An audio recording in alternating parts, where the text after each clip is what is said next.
नमस्कार, मैं हूं प्रशांत वर्मा और आप देख रहे हैं रियल झारखंड। और इस रियल झारखंड के खास प्रोग्राम में जिसमें हम लोग बात करेंगे मौजूदा राजनीतिक स्थिति पर जो देश में भी घट रहा है।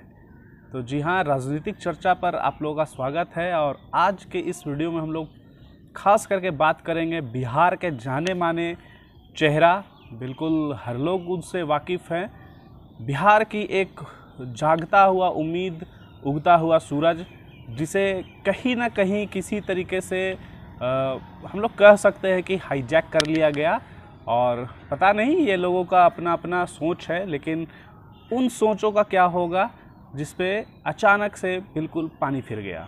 जी हाँ, हम बात कर रहे हैं बिहार के जाने माने यूट्यूबर मनीष कश्यप की, जो एक समय था कि वो बिल्कुल बेखौफ बीजेपी के खिलाफ बोलते थे, उनकी कुरीतियों को उजागर करते थे, और आज कहीं ना कहीं बिहार की जनता को बिल्कुल संशय में रखते हुए कहीं ना कहीं बीजेपी के खेमे में जाके बैठ गए हैं। अब वो जाकर बैठ गए हैं या उन्हें बिठा दिया गया है, ये तो सोचने वाला बात है, ये तो चर्चा वाला बात है, जो कि आज हम लोग कर रहे हैं। जी हाँ, आज से कुछ पहले हम लोग चले जाते हैं कुछ इतिहास के पन्नों में, बहुत ज़्यादा गहरा पन्ना में नहीं जाना है। बात करते हैं हम लोग सन 2019 की, जब ठीक इसी तरीके से संजय जायसवाल के खिलाफ ही, वो बीजेपी के खिलाफ ही बगावत कर बैठे थे, क्योंकि इससे पहले भी वो बीजेपी के कार्यकर्ता ही रहे थे। कई एक जगह पे आप लोगों ने उनका फ़ोटो भी देखा होगा, निसंदेह वो इस बात से इनकार भी नहीं कर सकते हैं।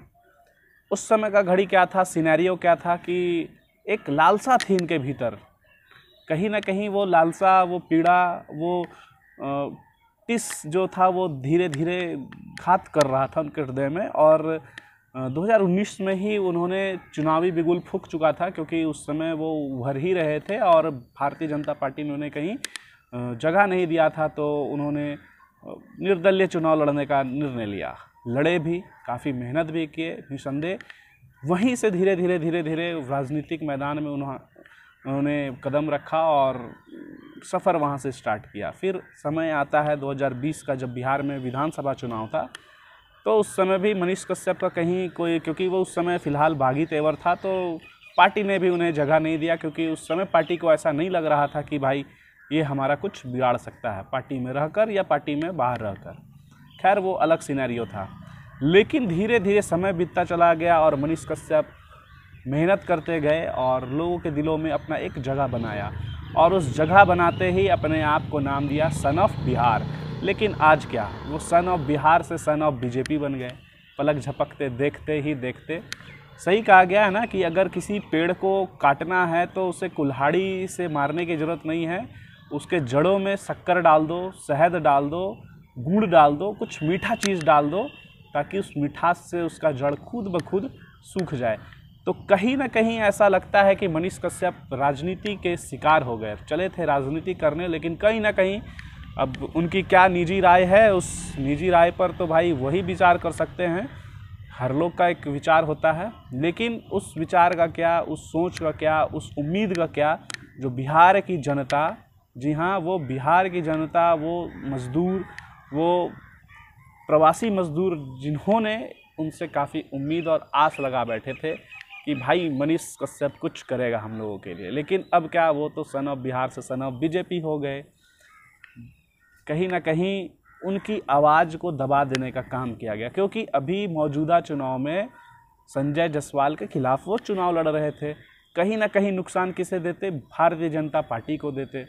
और इतना भी जल्दी क्या था मनीष भाई, इतना भी जल्दी क्या था, एक चुनाव तो कम से कम लड़ के देख लेते। ताउम्र अभी पड़ा था, बीजेपी में जाना था या किसी और पार्टी में जाना था। लोग स्वतंत्र हैं, आप भी स्वतंत्र हैं, जा सकते थे। लेकिन आपको एक चुनाव तो कम से कम देख लेना था कि बिहार के जनता के दिलों में आपके लिए क्या जगह है, क्योंकि फिर कुछ भी हो सकता था। तो कहीं ना कहीं मनीष कश्यप सिर्फ बिहार ही नहीं, देश के तमाम राज्यों के युवाओं के कहीं ना कहीं प्रेरणा स्रोत थे। और कहीं ना कहीं बहुत लोगों के दिलों को आज ठेस लगेगा निसंदेह। इसका पता नहीं क्या रिएक्शन आएगा। अब पता नहीं बीजेपी और मनीष कश्यप के बीच में क्या डील हुई है, किन किन बिंदुओं पर समझौता हुई है, वो तो खुद प्रेस कॉन्फ्रेंस करके ही खुद बताएंगे कि भाई क्या बात है, क्यों उन्हें ऐसा लग गया कि एकदम 11th आवर में उन्होंने बीजेपी का दामन थाम लिया।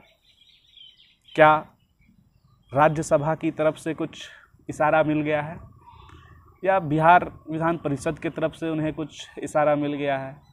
हो सकता है कि आने वाले आगामी विधानसभा का चुनाव है 2025 में, उसका कुछ इशारा मिला हो, लेकिन कुछ कहा नहीं जा सकता है भाई। ये बहुत संभल के चलने वाला गली है और इस गली में कब कहाँ से ठोकर लग जाएगा कोई नहीं जानता है। हो सकता है कि भाई भारतीय जनता पार्टी को ऐसा लगा कि ये अभी हमारे लिए घातक साबित हो रहा है, तो क्यों ना इसे एक अच्छा कुर्सी दे दिया जाए। तो हो सकता है कि भाई फूल माला के साथ स्वागत भी किया गया और कहीं ना कहीं इनकी आवाज़ों को दबाने का काम किया है भारतीय जनता पार्टी ने बड़ी चालाकी से। खैर, मनीष कश्यप इतने बेवकूफ़ इंसान भी नहीं हैं, कुछ तो उनको अच्छा लगा होगा कि वो भारतीय जनता पार्टी के गोद में जाकर बैठे हैं।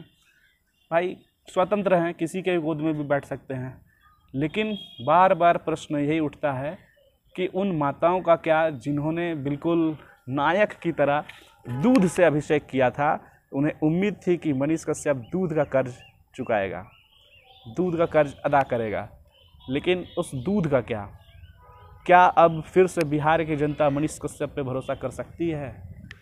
क्या अब फिर से मनीष कश्यप बिहार के लोगों का दिल जीत सकते हैं?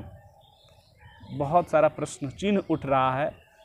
अब रोचक हो जाएगा ये जंग देखने का कि क्या एक साथ कंधा से कंधा मिला के मनीष कश्यप संजय जायसवाल जी का चुनाव प्रचार करेंगे या नहीं करेंगे।